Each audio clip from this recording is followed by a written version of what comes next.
We live in a world that keeps telling us to be louder, shinier, more impressive, more successful, more everything, but deep down, what most of us actually want isn't to be admired, it's to be understood.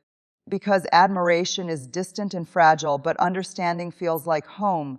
And the wild thing is we keep trying to earn love by hiding the parts of ourselves we think make us unlovable, when in reality those are the exact parts that make us human, and being human is the only thing that actually creates connection, because nobody bonds over perfection. We bond over truth, over struggle, over the quiet moments when someone finally says, "I don't have it together," and the other person exhales and says, "Me, neither." And that's vulnerability, not the dramatic kind you see on social media, but the everyday courage of being honest when it would be easier to pretend, because pretending feels safer in the moment, but it costs you intimacy in the long run. And every time you hide, you're telling yourself that who you really are isn't enough to be loved, which is a lie so subtle and so powerful that it shapes entire lives. Because people will build careers, relationships, even personalities just to avoid feeling unworthy, just to avoid the risk of being seen and possibly rejected. But here's the truth nobody tells you early enough: rejection hurts less than self-abandonment. Because when someone else doesn't choose you, that stings.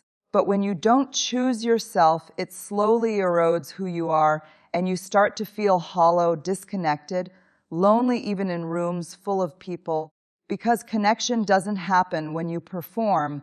It happens when you show up as you are, messy thoughts, soft heart, unfinished edges and all. And the reason that feels terrifying is because vulnerability comes with no guarantee. There's no promise you'll be met with kindness, but there is a guarantee that if you never show your real self, you'll never be fully loved either. And that's a trade most of us don't realize we're making until we're already exhausted from carrying a version of ourselves that was never meant to exist. And courage is what breaks that cycle, not the loud, fearless kind, but the quiet kind that whispers, "Tell the truth anyway." The courage to say, "This hurt? I'm scared. I don't know. I need help." Because those words don't make you weak, they make you reachable. And people can't reach you if you keep hiding behind perfection, because perfection is a wall. And walls might protect you, but they also keep everyone out. And the irony is we build them to avoid being hurt, but end up feeling more alone. And loneliness is not about being by yourself. It's about not being known. It's about sitting in your own life and feeling like nobody really sees you, not even you, because you've been performing for so long you forgot what's underneath. And when you finally slow down and get honest, you might realize that what you've been calling flaws are actually just signs that you care deeply, that you feel deeply, that you're alive.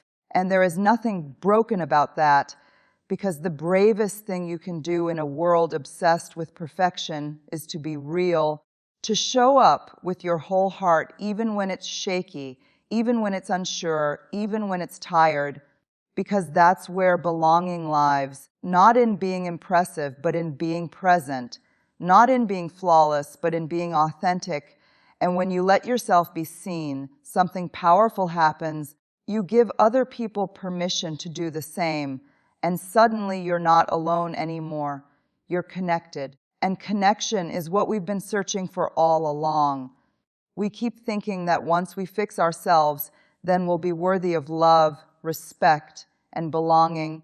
But self-worth doesn't come from being flawless. It comes from being whole, and wholeness means letting the good and the hard exist in the same body, the same story, the same heart, because you don't get to cut out the parts of you that struggle and still keep the parts that love deeply. Those things are connected, and when you try to numb the pain, you also numb the joy, so you end up living in this gray, muted version of life where nothing really hurts, but nothing really lights you up either. And that's not safety, that's disconnection. And disconnection is one of the biggest sources of anxiety we face because humans are wired for belonging, not perfection. And yet we keep telling ourselves that if we just work harder, look better, achieve more, then we'll finally feel okay.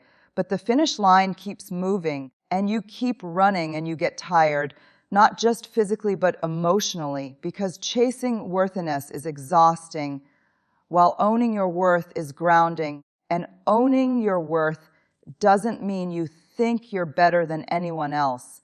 It means you stop believing you're less. It means you stop shrinking to make other people comfortable and stop overperforming to prove you deserve space, because you already deserve space just by being here. And the moment you let yourself take up that space honestly, you start to feel lighter, like you're finally breathing with your whole lungs instead of just the top of your chest. And yes, being real will sometimes make people uncomfortable because authenticity is disruptive in a culture built on pretending.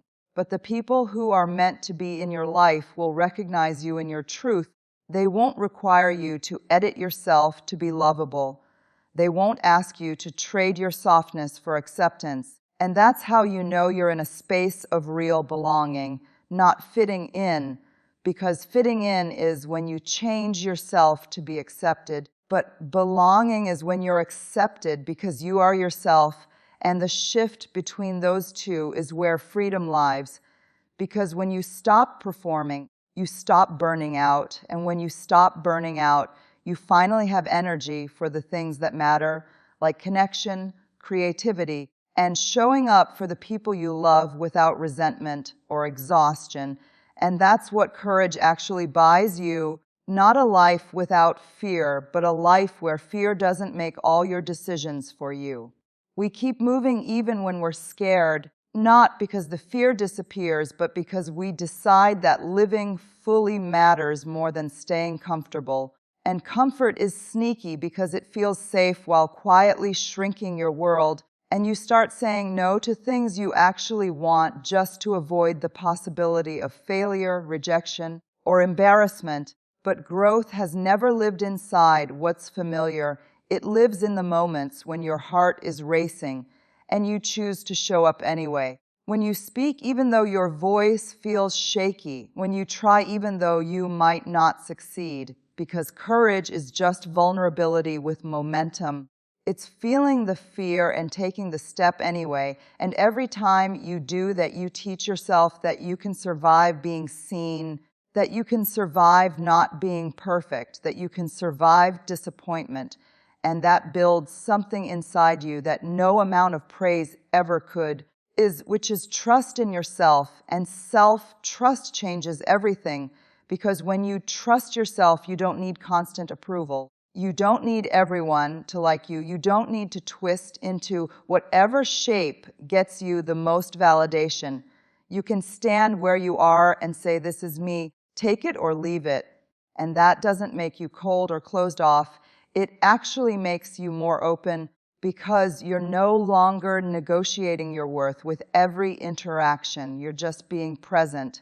And presence is what makes relationships feel real, because when two people are fully present with each other, not hiding, not performing, not protecting themselves with sarcasm or silence, something honest happens, something healing. And that's why vulnerability feels risky but also powerful, because it creates space for empathy. And empathy is the bridge between hearts. It's what turns me and you into us. And the more we practice it, the more we realize we're not as alone as we thought, that our fears are shared, that our doubts are common, that our longing to be loved exactly as we are is universal.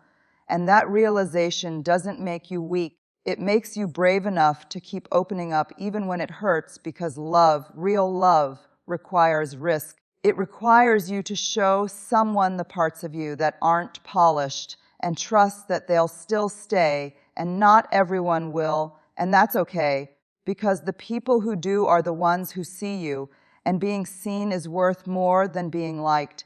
Every single time